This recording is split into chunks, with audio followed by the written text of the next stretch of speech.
¿Qué tal? Muy buenas noches, soy Genaro Lozano y esto es Foro Global. Muchas gracias por cerrar su semana conmigo y con los temas del mundo. El fiscal de la Corte Penal Internacional solicita órdenes de aprehensión contra el primer ministro israelí Benjamín Netanyahu y contra 3 líderes de Hamás. Esta acción está dividiendo el mundo. España, Irlanda, Eslovenia y Noruega anuncian reconocimiento al Estado palestino y así aumenta la presión global a Israel para terminar la guerra en Gaza. Tendremos el reporte desde Madrid. La muerte del presidente iraní Ebrahim Raisi en un accidente en helicóptero tensa la política en Irán y la especulación sobre la sucesión del ayatollah Jamenei, el máximo líder de ese país. Un Kennedy desafía la candidatura presidencial de Joe Biden y podría darle la victoria en las elecciones a Donald Trump. Esta noche te presento a Robert F. Kennedy Jr. El primer ministro británico anuncia elecciones adelantadas en el Reino Unido. Y para hablar de la polémica por la Corte Penal Internacional, esta noche me acompaña la experta Mónica Rocha. Acompáñame la próxima media hora. Esto es Foro Global.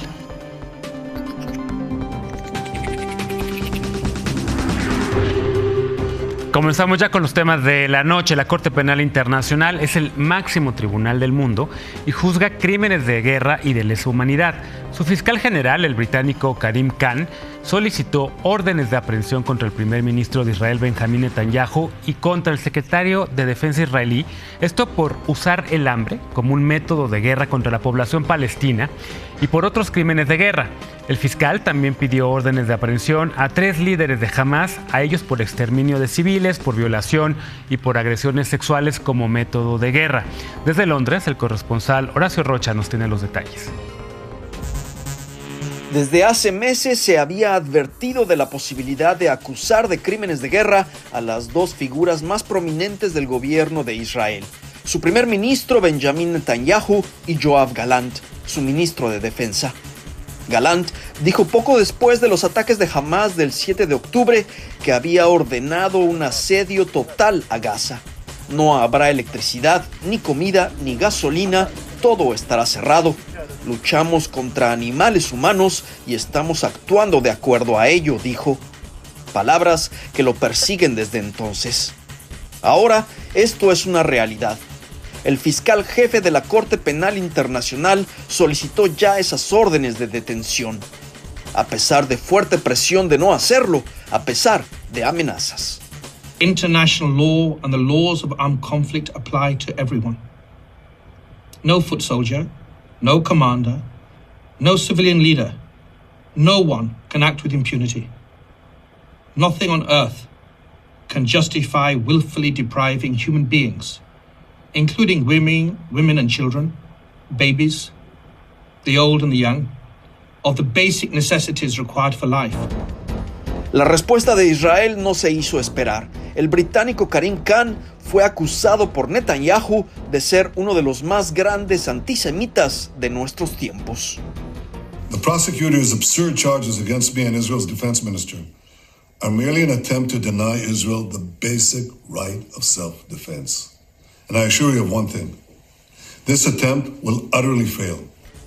Las solicitudes de aprehensión fueron también giradas contra 3 líderes de Hamás, Yahya Sinwar, Mohamed Deif e Ismail Haniyeh, lo que humilla más a Netanyahu y Gallant. ¿Qué pasará ahora? Un panel de jueces de la Corte Penal Internacional deben decidir si otorgar esas órdenes de detención. My guess is that these judges will have been presented with the evidence in an easily digestible form, and they will make their decisions pretty rapidly. I would think weeks, not months. Contra Vladimir Putin, debido a su invasión a Ucrania, esas órdenes tomaron 3 semanas. ¿Qué significaría eso? Primero, aislaría aún más a Israel. Y ni Netanyahu ni Gallant podrían visitar ninguno de los 124 países firmantes de la Corte Penal Internacional sin riesgo a ser arrestados. Países como Alemania y aquí en el Reino Unido, que son firmantes de la CPI y que criticaron la decisión de solicitar esas órdenes de aprehensión, podrían verse en una situación muy incómoda si tuvieran que arrestar a Benjamín Netanyahu en una visita, a menos que dijeran que tiene inmunidad diplomática. Es importante recordar que Estados Unidos, que también criticó esa decisión, no es nación firmante de la Corte. Pase lo que pase, el nombre de Netanyahu estará ligado a partir de ahora a otros acusados, a la par de personajes como Putin o Muammar Gaddafi. Muchos en Israel consideran a Netanyahu y su gabinete como un problema y apoyan a la CPI. B'Tselem, una de las organizaciones de derechos humanos más importantes en Israel, dijo que la comunidad internacional está señalando que Israel ya no puede mantener su política de violencia, asesinatos y destrucción sin rendir cuentas. En Londres, Horacio Rocha Steines, Noticias N+. En más información del conflicto en el Medio Oriente, hay unos 140 países del mundo que reconocen a Palestina como un Estado. México, por cierto, es uno de ellos. Palestina, sin embargo, no es miembro pleno de las Naciones Unidas porque no tiene el reconocimiento de países como Estados Unidos, el Reino Unido o Francia, así como de otras potencias globales. Es un miembro con derechos vetados, no puede votar, por ejemplo. Sin embargo, España, Noruega, Irlanda y Eslovenia acaban de cambiar su política exterior y anunciaron el reconocimiento pleno de Palestina como Estado. La información la tiene desde Madrid la corresponsal Yolanda Fernández. El próximo martes, 28 de mayo, España aprobará en su Consejo de Ministros el reconocimiento al Estado de Palestina. Fue el anuncio liderado por España y coordinado con Irlanda y Noruega en uno de los mayores movimientos diplomáticos desde el inicio del conflicto en Oriente Próximo y poco después de las órdenes de arresto solicitadas por la Corte Penal Internacional contra el primer ministro israelí, Benjamin Netanyahu, y su ministro de Defensa. Por justicia, porque el pueblo palestino no tiene por qué estar condenado a ser eternamente un pueblo de refugiados, y por pura humanidad. Detrás existe una razón histórica que es la de oficializar unas relaciones diplomáticas iniciadas en los años 70, pero sobre todo lanzar un mensaje político contundente a Israel. Diciendo claramente que la comunidad internacional reconoce un derecho inalienable de los palestinos a tener un Estado y que por lo tanto están en profundo desacuerdo con un ilícito que ya dura 56 años, que es la ocupación. Es un mensaje fuerte. En la práctica, para España, que ya cuenta con un consulado en Jerusalén, se trata más de un gesto simbólico con el que busca ejercer presión y animar a sus socios europeos a hacer lo mismo. Hay algunos países que están esperando que otros den el paso para sumarse, lo que no significa que la unanimidad de la Unión Europea siga esta iniciativa. La reacción de Israel no se hizo esperar, llamada a consultas de sus embajadores en estos tres países por lo que considera una recompensa al terrorismo de Hamás. Un choque diplomático elevado al máximo en el caso de España, después de que su vicepresidenta Yolanda Díaz afirmara que Palestina será libre desde el río hasta el mar. Un lema que Israel considera antisemita, por lo que prohibirá que el consulado español preste servicios a los palestinos. Viola las convenciones internacionales de derecho diplomático. Es decir, que es una vía en la que Israel, digamos, se enfanga más en lo ilícito y por lo tanto da pie a que el resto de los países tomen a su vez sanciones contra el Estado de Israel. Con la suma de estos tres países son 11 los europeos que reconocen el Estado palestino y 143 los miembros de Naciones Unidas. Sin embargo, para muchos expertos es tan sangrante la herida abierta en la región que la solución de los dos estados por sí sola no resolverá un conflicto que dura 76 años. Un reconocimiento que será oficial el martes y viene avalado por la mayoría de este Congreso. 300 de sus 365 diputados votaron a favor y también por la mayoría de los ciudadanos, el 78% según un estudio del Instituto Elcano. En Madrid, Yolanda Fernández, Noticias N+. Con esos apoyos, Palestina suma ya el reconocimiento de por lo menos 11 naciones europeas. Ahora faltará que en las Naciones Unidas se les reconozca como un Estado miembro con plenos derechos y no con estos derechos limitados. En otros temas, Ebrahim Raisi ganó la presidencia de Irán en el año 2021 en una de las elecciones con menos participación de la historia de ese país. Aún así, Raisi se perfilaba como el sucesor del máximo líder de Irán, el ayatollah Jamenei. Esta semana, Raisi lamentablemente perdió la vida en un accidente de helicóptero y con ello, pues hay dudas ya sobre quién pueda ser el próximo ayatollah iraní. Mi compañero Manuel Rosales preparó el siguiente material. خادم جمهور ایران آیت الله دکتر سید ابراهیم رئیسی رئیس جمهور اسلامی ایران در راه خدمت به مردم به درجه رفیع شهادت رسید. La muerte de Ebrahim Raisi, que llegó a la presidencia en 2021 después de triunfar en las elecciones presidenciales con la participación más baja en la historia del país, no solo abrió un inesperado periodo electoral, también podría agitar la carrera por la sucesión del ayatolá Ali Khamenei. Dentro del complejo sistema de gobierno iraní, el presidente es la segunda persona más importante del país después del líder supremo, y aunque nombra a los ministros en puestos económicos, firma tratados y administra los servicios públicos, su capacidad de acción es limitada.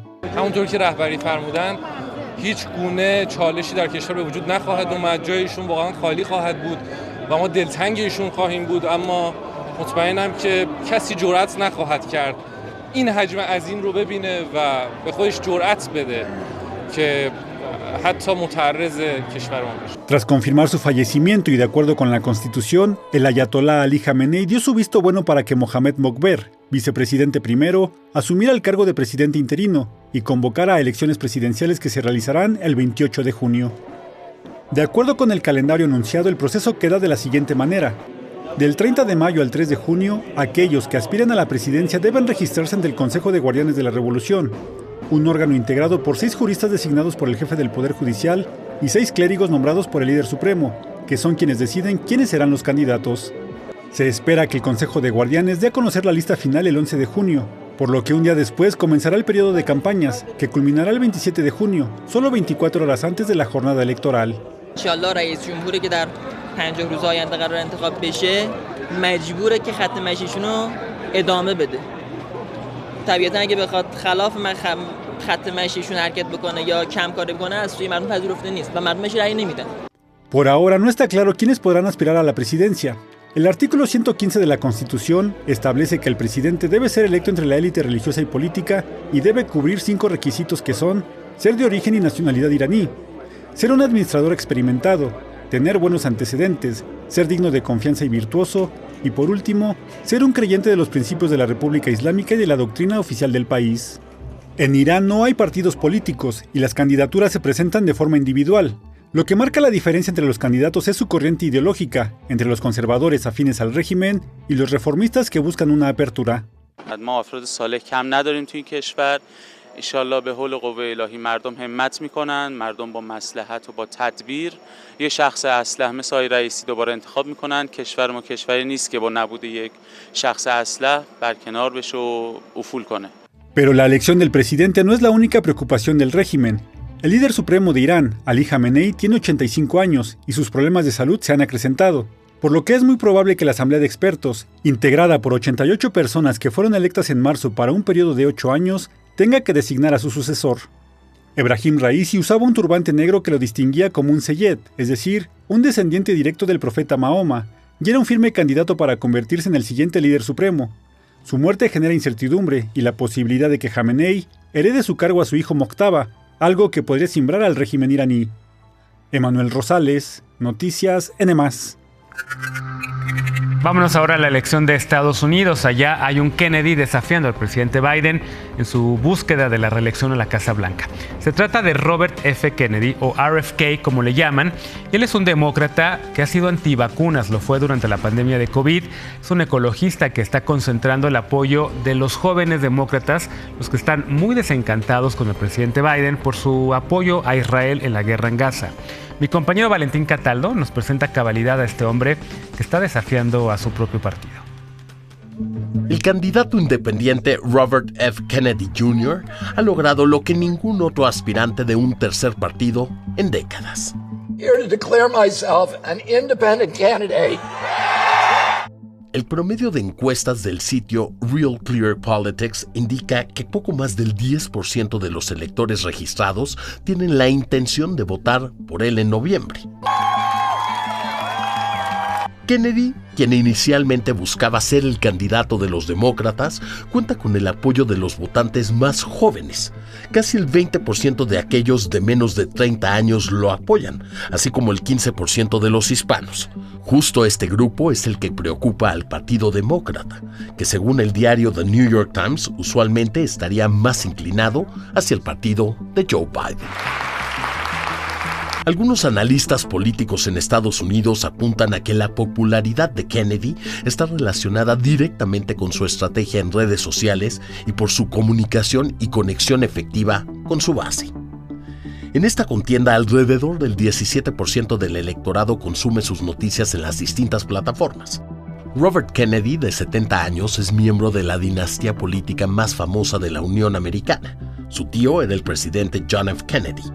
Vale la pena subrayar que a pesar de los lazos de sangre, al menos 15 integrantes de esa familia anunciaron el mes pasado que respaldarían a Biden. Kennedy ganó una reputación propia como activista, autor y abogado que luchó por causas ambientales como el agua potable. En años recientes apoyó algunas teorías de conspiración y también es parte del Children's Health Defense, un grupo antivacunas cuyo alcance creció rápidamente durante la pandemia.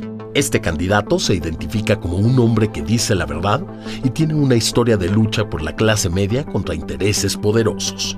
Valentín Cataldo, Noticias NM+. Cambiamos de información. El Reino Unido tendrá elecciones anticipadas el próximo 4 de julio. Esto tras el anuncio sorpresivo del primer ministro, el conservador Rishi Sunak, quien informó que había hablado ya con el rey Carlos III y que acordaron ambos adelantar esta fecha electoral. ¿Por qué lo hicieron y qué está en juego? Primero, el primer ministro había tenido ya bastante polémica, había perdido apoyos, primero por una reforma migratoria por la cual van a deportar a migrantes hacia Ruanda. Además, la economía británica pues no ha estado muy bien, que digamos, hay malos indicadores económicos, la inflación apenas empieza a bajar y había perdido el conservador unas elecciones previas. Con ello, básicamente, pues pierde el gobierno. ¿Qué es lo que está en juego? Son 650 los legisladores del Parlamento británico. Son muchos, son pocos comparados con los mexicanos. Son 528 en México, allá son 650. Están representados los 3 estados. Inglaterra, que tiene 533 legisladores, Escocia 59, Gales 40 e Irlanda del Norte 18. Ellos, quienes ganen estas elecciones, van a elegir al próximo primer ministro. Pero ¿quién se perfila como el próximo líder británico? Lo primero es que tienen que tener una mayoría de 326 legisladores, es decir, los liberales, el Partido del Trabajo o los conservadores tienen que tener esa mayoría para designar al primer ministro, y si no, tienen una cosa que se llama el Hung Parliament, que es cuando ningún partido tiene la mayoría. Si tienen la mayoría y consiguen gobernar, muy probablemente el líder de los laboristas, Keir Starmer, se convertirá en el próximo primer ministro británico. Nos vamos ya a una pausa, pero al volver, la abogada y experta en Derecho Internacional, Mónica Rocha, me acompaña aquí en el estudio. Vamos a hablar sobre la Corte Penal Internacional y lo que está buscando esta al solicitar órdenes de arresto contra Benjamín Netanyahu. Ya volvemos.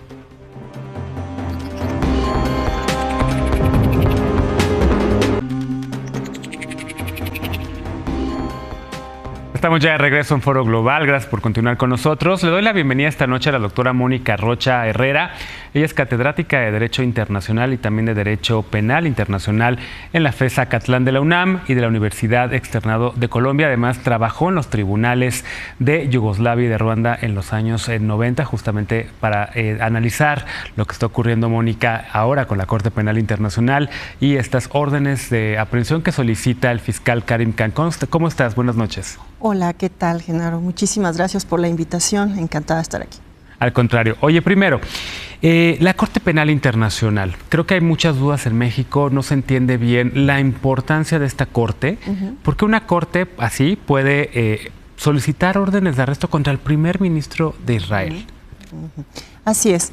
Mira, la Corte Penal Internacional es un intento desde hace 100 años por llevarla o construir la justicia internacional. Hemos pasado por varias fases, entre ellas estos tribunales internacionales penales de Naciones Unidas para la ex Yugoslavia y Ruanda, que nos dieron, digamos, las bases para, digamos, los trabajos de la Corte Penal Internacional. Por el genocidio en Ruanda, exactamente, en 94. En el 94. Y la guerra civil. En la primavera de, exactamente. Y en el caso de Yugoslavia, la guerra de los Balcanes de los años 90.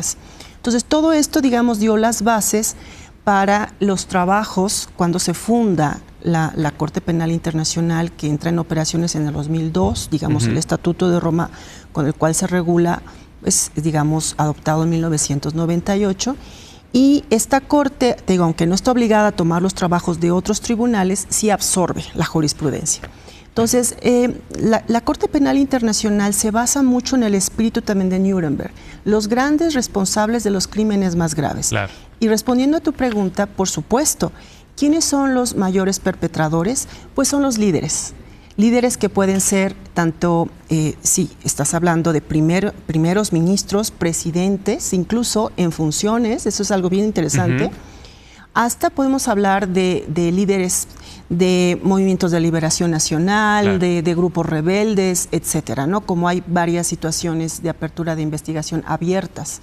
Por eso la Corte ahorita, digamos, emitió este fiscal, Karim Khan, órdenes de aprehensión contra Netanyahu, acusándolo de usar el hambre como un método de guerra. Así es. Ahora, también entiendo que la Corte ya había emitido órdenes de aprehensión contra un jefe de Estado, contra Vladimir Putin, por ejemplo, pero pues no se han ejecutado. ¿Qué puede ocurrir con el caso de Netanyahu y de los líderes de Hamas que también están siendo buscados por la Corte?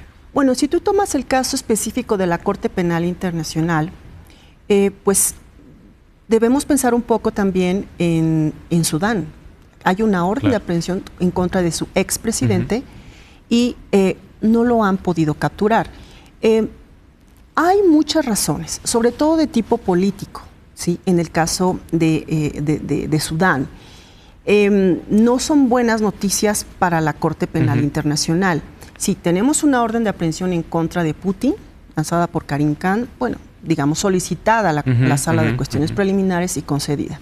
Y ahora en este caso solicitada también a la Sala de Cuestiones Preliminares y veremos si es concedida, ¿sí? Entonces se acaba de hacer, digamos, esta declaración. Lo que sí te puedo decir es que en derecho internacional penal sí tenemos ejemplos de jefes de Estado que han sido juzgados en el espíritu de Nuremberg. Donde se ha funcionado, digamos. Donde se ha funcionado en ese aspecto. Por ejemplo, Charles Taylor, en la Corte Especial para Sierra Leona, hoy extinta, donde, si recordamos, Charles Taylor, presidente de Liberia o expresidente de Liberia, fue uno de los, digamos, coautores o autores, mejor dicho, coautores, porque así fue encontrado responsable individualmente, por, digamos, incitar también a los crímenes de guerra cometidos en Sierra Leona, un conflicto armado que duró 11 años. Claro. Y que incluso hasta ha inspirado muchas películas, ¿no?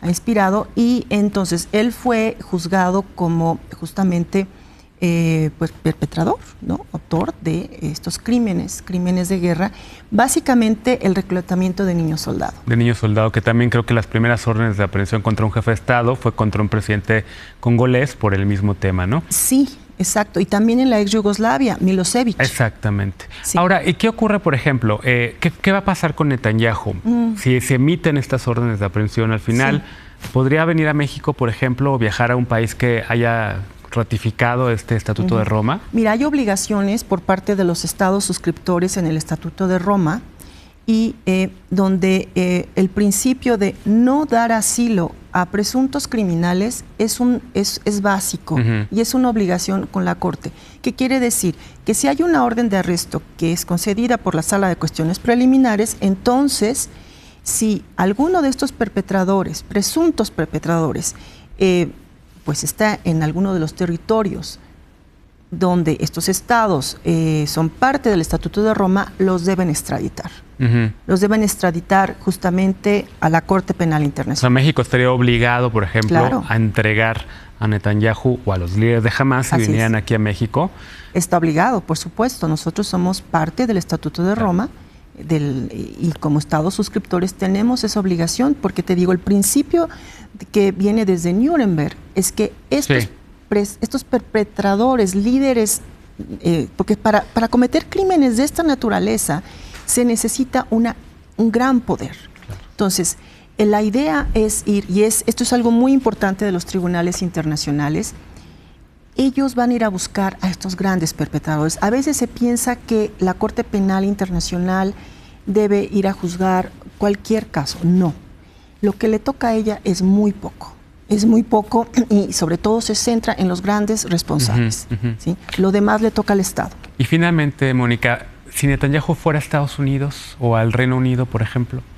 Bueno, Reino Unido es parte del Estatuto de Roma, está obligado. Tendría que hacerlo. En el caso de Estados Unidos retiró su instrumento de ratificación en su momento, del Estatuto de Roma y entonces, digamos, no está obligado, digamos, legalmente, pero hay otras acciones por las cuales él debería actuar. Entre ellas, pues tiene las Naciones Unidas. Claro. Y en Naciones Unidas también hay mecanismos justamente en los cuales tiene que actuar y uno de ellos es el Consejo de Seguridad. Una de las formas para referir una situación a la Corte Penal Internacional es el Consejo de Seguridad y Estados Unidos es parte del Consejo de Seguridad. Por supuesto que es un órgano político y Estados Unidos mayormente actúa políticamente. Y esto, desgraciadamente, si él fuera a Estados Unidos, bueno, probablemente un Biden a lo mejor lo entregaría, aunque no lo creo. Son muy aliados. Sí, y además ellos tienen otros mecanismos que en derecho doméstico salen en operación, como algo que le llaman la inmunidad diplomática, ¿sí? Bien. Que incluso en ex jefes de Estado ellos la pueden brindar conforme a su derecho doméstico. En este caso, Netanyahu, fíjate una cosa, siendo jefe de Estado, tiene inmunidad. Oye, interesantísimo todo esto. También Mónica es experta en Rusia. Ya te invitaremos pronto para hablar de Rusia, que sé que además es también tu mero mole. Te agradezco muchísimo por haberme acompañado esta noche, Mónica. Gracias por darnos luz sobre qué ocurre con estas órdenes. Vamos a darle seguimiento aquí en Foro Global. Gracias. Muchísimas gracias a ti. Sobre todo gracias a ustedes por habernos acompañado esta noche. Soy Genaro Lozano. Nos vemos el próximo domingo, no, porque serán las elecciones de México. Te invito a ver la cobertura de N+ a lo largo de todo el día. Nos veremos en 15 días aquí en Foro Global. Soy Genaro Lozano y muy bonita noche.